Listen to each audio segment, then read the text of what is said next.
Good morning, everybody. Welcome back to G'day, Theology g'day. Thursday, and we hope you've been enjoying, some of the stuff we've been talking about, and hopefully you also tuned in to our church here on Sunday, where Dr. Dave here is talking about Romans 11 and that passage that all Israel will be saved. It's a really interesting passage.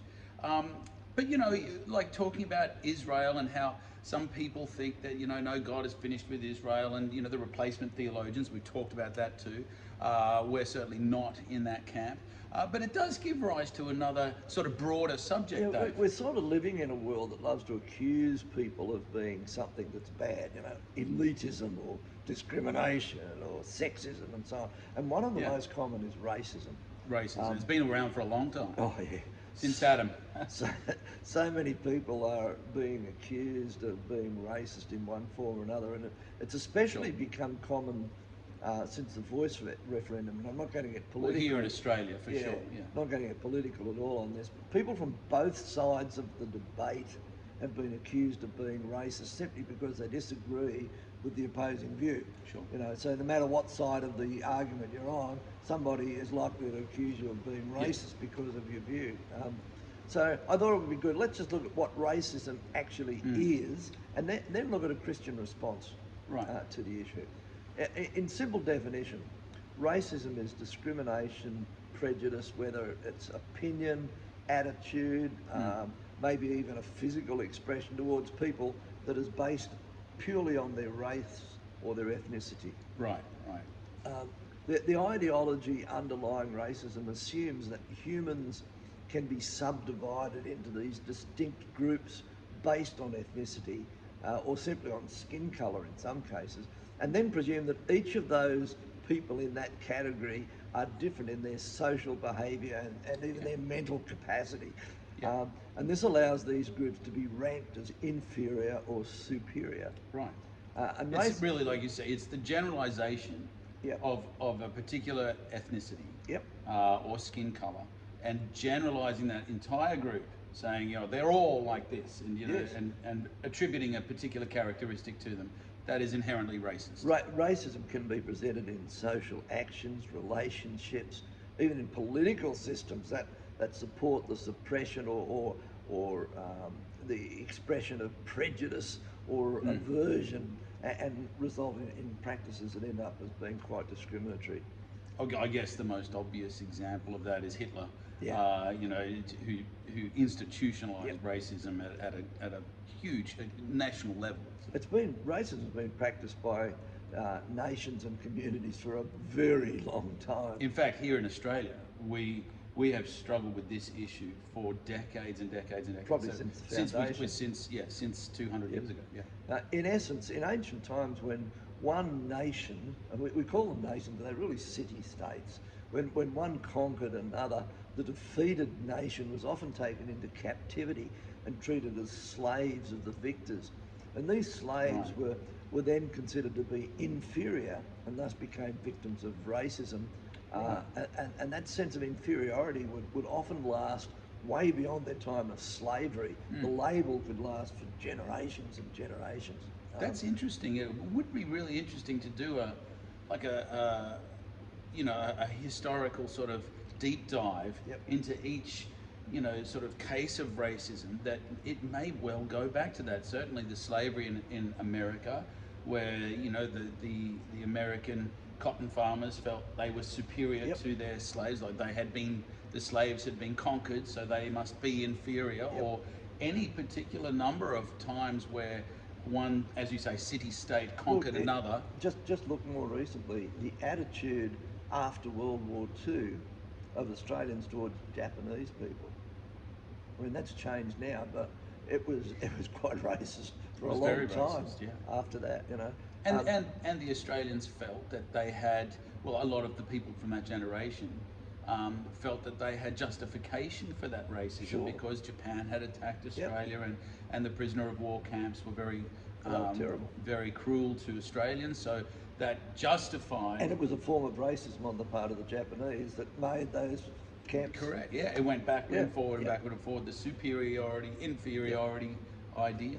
There's been, however, I think, two dominant examples of racism that have been present throughout history. Anti-Semitism, Yes. and the claim of superiority of white-skinned people over people of any other colour. Prejudice against the Hebrew heritage is probably... Where do you think that traces back to? It's ancient. Why have people been so anti-Jewish? I think ever since they were slaves in Egypt.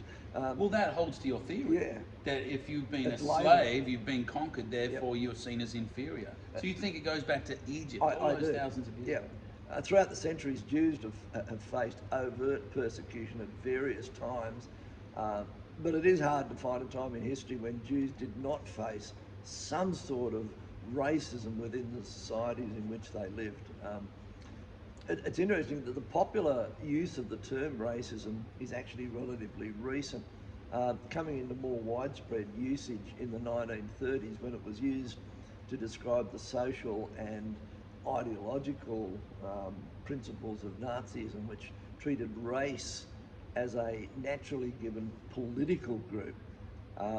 And whilst Hitler and the Nazi structure that he created is most remembered for its severe anti-Semitic philosophy, a philosophy that led to the Holocaust, of course, Nazism was not just anti-Semitic. No. It was built... They were anti-everybody. Yeah, it was not so much on particular races being inferior, but rather one race on them was being superior. Superior. The Aryan race was Right. superior to all others. And the system had particular hatred for the Jews, and that's true, but it also held very strong racist views against people with dark skin, for example. Yeah.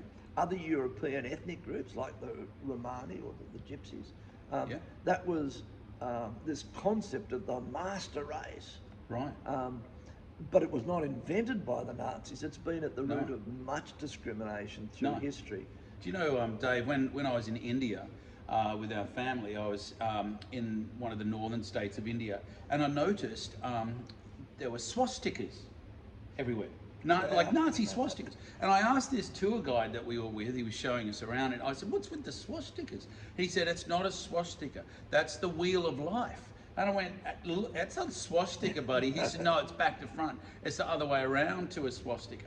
And I said, well, what's the story? He said, well, when the Aryan race came to India, they came through the Khyber Pass, and they brought all of these symbols with them, and they were superior. That's why in the northern part of India, they're much paler skin. They're actually white Caucasian, whereas in the south of India, they're dark Caucasian. And sure enough, like you said, just the skin color was enough to create this divide. And he told me, you're gonna have to do a Google search on this. I admit I haven't, and I should have, but he said, this guy in India told me that it was these Aryans that actually introduced the caste system, saying, you know, we're the superior ones, we've been reincarnated enough times to we're at the top of the pile, then our soldiers are next, you know, like coincidentally, or what's the word, conveniently, they're the next in line, and then all the way down to the lower caste system, and that they introduced this inherently racist philosophy in order to maintain their control. And interestingly, it's mostly been adopted by white-skinned people seeing themselves as superior. Yeah. Well, certainly, like this man told us in India, that when Hitler was looking for symbols to relate to, that's why he went with the Wheel of Life, which we call the swastika. And the Indians are going, we've had this for thousands of years, you know, or a couple of thousand years, whatever it was. And he then adopted that as one of the symbols of his regime. But it's interesting that it's all connected to that Aryan concept that they feel superior. Well, this superiority, and particularly of the white-skinned people, was part of the driving force that allowed much of the European colonisation of such a large part of the world by the Dutch, the Spanish, the Portuguese, the British, you know, colonising Africa and the North and South of America, the Caribbean, the Pacific, including Asia, Australia, yeah. Asia. Interestingly, the one area that they were superior in was weapons. Which, you know, they certainly weren't superior to the Chinese in culture, No. or many of the African nations in culture, but they certainly were. They had guns, and the rest of the world hadn't discovered guns yet. So that was what enabled them. It has to be remembered as well that most of the European colonising nations were dominated by a philosophy that was based on Roman Catholic and later Anglican in Britain ideology. And a lot of this superiority come from a really poor theological view on a number of issues.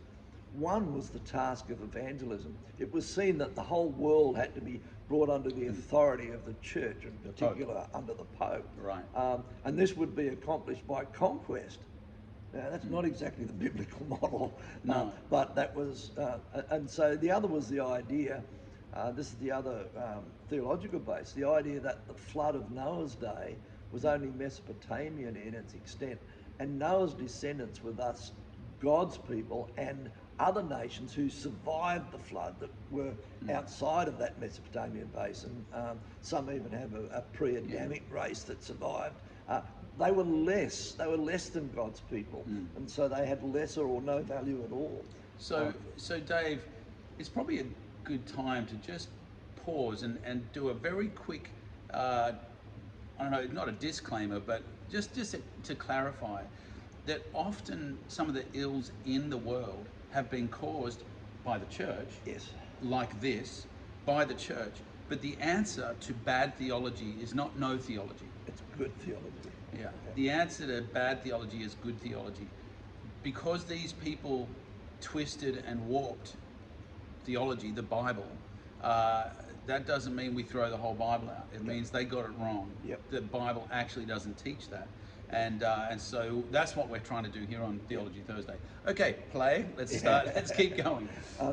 This attitude was further strengthened in the English mindset, particular by James VI, and he insisted that he was a descendant of King David.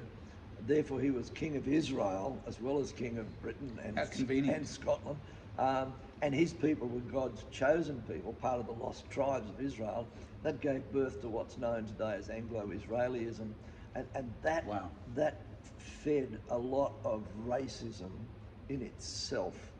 It's really at the base of things like apartheid, for example. I feel like we've touched on this once before on Theology Thursday. We might have, I feel like you've taught on this before, but yes, it was certainly the foundation for a lot of that racism. It's a huge mixing bowl of ideas, philosophy and theology that produces this sense of strongly ingrained superiority of the white people. And it is this sense of superiority that allowed the rise of ideas and philosophies that created Nazism, apartheid, and other ideas that saw certain races, especially the dark-skinned peoples, as inferior and subservient to the holders of these views, and allowed their proponents to justify things like slavery, and allowed proponents of slavery to justify and maintain that system of exploitation and blatant discrimination. Right, and they justify it, like we said, using bad theology, taking a verse of the Bible, for example, God loved Jacob and hated Esau, that Malachi wrote, and using that to justify racism. And of course, that is way out of context. That's not what that passage meant. As we dealt with over the last few weeks. Yes, we did. So how does all of this whole thing stack up with what the Bible actually teaches? Obviously, everything that has to do with race needs to be traced back to the beginning of race, the beginning of human life. And that, of course, is the biblical record of creation. That's right. It shouldn't surprise you that David always goes back to Genesis. He did his PhD on Genesis. I love it. So regale us, Dave. Yeah. Tell us about the beginnings. Well, let me say that there's only one biblical record of creation, not two or three, as some have suggested. So hang on. What do you, that would be news to most people. Yep. Well, most people would be listening to this and going, well, yeah, of course there's only one, but maybe you weren't aware that some people have suggested some weirdo other creation. Well, some people say there was a creation at the beginning in verse 1 of Genesis, and then Satan fell and totally ruined the creation that God had made. So there's this big gap where all of this happened, and then verse 2 is when God started to patch it up and recreate. which of course is not in the Bible at all. They're making that up. Of course it is. Yeah. Um, and they say the whole of creation fell because Satan fell in that time and destroyed what God had made. There's lots of problems with that idea. I don't want to waste time with those issues. The simplest way to understand that is that the Hebrew passage, when you read that in Hebrew, it says, time began when God created the universe in general, the earth in particular. And at that time, the earth was not yet complete or inhabited. So there's no gap there at all. It's just saying, here's how it went. In other words, this is the record of the very start of creation. Right. God starts the whole universe off, and then the rest of Genesis 1 gives us the process, the details of the process, with the finer detail provided in the next couple of chapters. So there's no gap, there's no pre-Adamic creation. We have the creation of everything, and then God creates light and calls it a day. So why is that significant, Dave?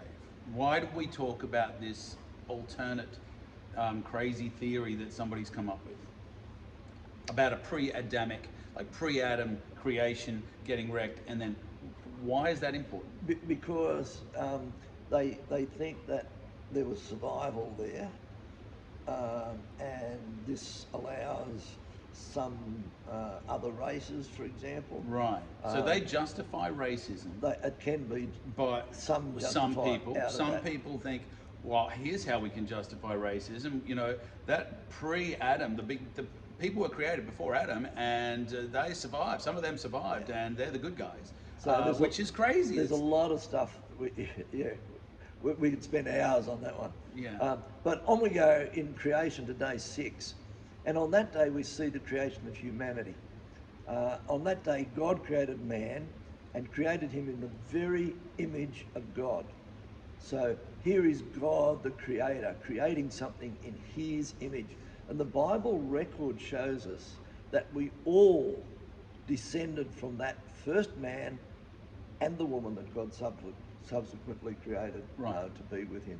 God's command to be fruitful in number and fill the earth and subdue it, that assumes that the first couple will be the ones from whom all of mankind will descend, and that we would slowly spread and fill the earth. So that includes black, white, and Asian. Absolutely. Right.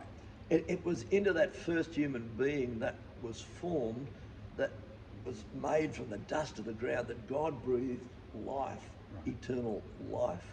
It's clear in Genesis 3:20 that that Eve, and through Eve, the first human birth would occur. That's part of the punishment for sin, as you remember. And to all of mankind's family trees, they can all be traced back to that point. And Adam's naming of his wife indicated that she would be, and this is an interesting line, she would become the mother of all the living, not just one race, but all the living. So he's talking about all human beings. Right. So there was only one race. And the tracing of the first descendants is the focus of chapter 5 of Genesis, where Adam's line is traced through to Seth until Noah. And then following the flood, it's reaffirmed that through Noah and his sons, who are Adam's descendants, will come all the peoples of the earth. Interestingly, Dave, I've heard a theory on this, that Noah had 3 sons, Shem, Ham, and Japheth. And I've heard this theory that because we can accept that way back then, thousands of years ago, they would have had a lot more genetic material than we have now. Like, for example, if you went back even just 400 or 500 years and there was a generic sort of dog and another dog and you bred them together, you wouldn't be surprised if that dog had a litter of puppies. One was black, one was white, and one was spotted. You know, you wouldn't think, oh, this mummy dog's been messing around. They just have a lot more genetic material, so they can breed different types of... We still have that genetic material, it's just that it's more suppressed. Some parts of that are suppressed. Well, yeah, I think if for example, in my little illustration of the dog breeding, if you got just the black puppies and kept them aside and mated them together, and you'd kept the white puppies and you mated them together, and the spotted ones, and they would eventually like you said, the genetic material, the genetic ability, say from these black puppies to have spotted puppies would be reduced. That's right. And so it would eventually only produce other black puppies. That's correct. So is it possible that Shem, Ham, and Japheth, Noah's three sons, maybe let's say one was Asian, one was black, and one was white, one was Caucasian, right?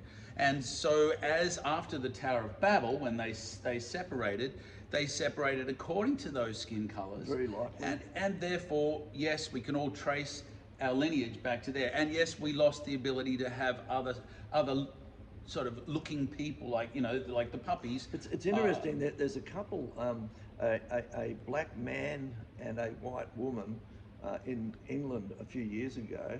They had twins, and the twins were not people who had a lighter coloured tan skin. They had one black and one white child. Yeah. Interesting. Yeah. So But it would explain how we can all go back to Eve. absolutely. Or all go back to Noah. Within each of us, Yeah. right at the moment, the genetic ability is in there for us to darken our skin, and it's just the amount of melanin that's produced, and you know, genetically, in some people, that is just released strongly, and they have dark-coloured skin. That's underneath. We're all the same race. 100%. So in Acts 17, Paul says that God gave all men life, and that from one man he made every nation of men that they should inhabit the whole earth. And this statement's an obvious reference to Genesis 1 and obviously to 9 with Babel and so forth.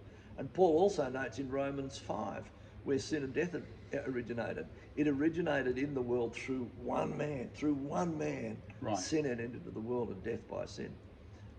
Those sort of statements are incomprehensible if Adam is not the common ancestor of all humanity, because otherwise we couldn't see him as the paradigm of fallen humanity. The same idea is asserted again by Paul in 1 Corinthians 15 in that the great apologetic passage on the resurrection, where Adam again is described as the first man through whom sin and death comes to all. Right. Genesis 10 gives us a record of the table of nations, as well as the mixing of languages and dispersion of people following the sin of Babel. And in the table of nations, we have the continuity of the Adamic genealogy through the sons of Noah, as you have mentioned. And so there's diversity, although there's unity at Babel, there's still diversity there among them. So how did they get all over the planet? Well, they walked, I guess. You know, Yeah. like they spread, you know, south, north. We could talk a lot they about that spread one. east, you know, from that one spot. But We're told in the conclusion of the genealogies that these are the families of Noah's sons according to the lines of descent within their nations. From these, the nations spread over all the earth after the flood. That's in Genesis 10. And so it's clear that there is diversity due to the differing nations and languages, and that would obviously mean that men, various cultures would develop, people of different skin colour and language and so forth would come together, and they would develop different cultures as well. And again, Paul picks up this theme in Acts 17 when he says that God made every nation of men, and he determined the time set for them and the exact places or boundaries where they should live. And this affirms that the diversity of nations and cultures on the earth are equally valued by God. There is no statement of God suggesting the superiority of one nation over another nation. Including Israel. Yep. His own, his chosen race. No, they're not superior. Yep. You know, like you said, Paul says there is no difference between Jew and Gentile. He just chose them for this task, for this reason. In fact, we're told that in the age to come there will be a great multitude that no one can count, from every nation, every tribe, every people and language, standing before the throne in front of the Lamb. There's no suggestion of one culture or skin colour having a favoured place in that great multitude. So there are many nations, many cultures, much diversity, but one race, and that is the human race. Yet everyone is valued by God as being made in his image. Yeah. So for us to despise one race or consider them to be less than human is actually to despise the very image of God. There is simply no room in the Christian message for any form of racial discrimination or prejudice. We are one race, and those in Christ are one body, neither Jew nor Greek, male nor female. Racism is abhorrent to God, and it should be abhorrent to us as well. Someone told me recently that in Ireland there's a memorial to the Titanic, and on board that ship there were the rich, the poor, there were people of many nations, different languages, different skin colours, and yet there's no list of people according to their status, their race, their colour, their education, their culture. Not even their nationality. Not even their nationality. There's only two lists of names: those who were saved and those who were lost. And you know, that's how God sees humanity. Just two groups. And he uses the same categories, the saved and the lost. And our job is to get as many people saved as we can. Yeah. Well, good point, Dave, and thanks for saying that. That was a good one. And we look forward to seeing you next week. And if you're around the Sunshine Coast, you're more than welcome to come and visit us and fellowship with us this Sunday at New Life Church in Nambour. Otherwise, wherever you find yourself in the world, may God bless you and give you an amazing week.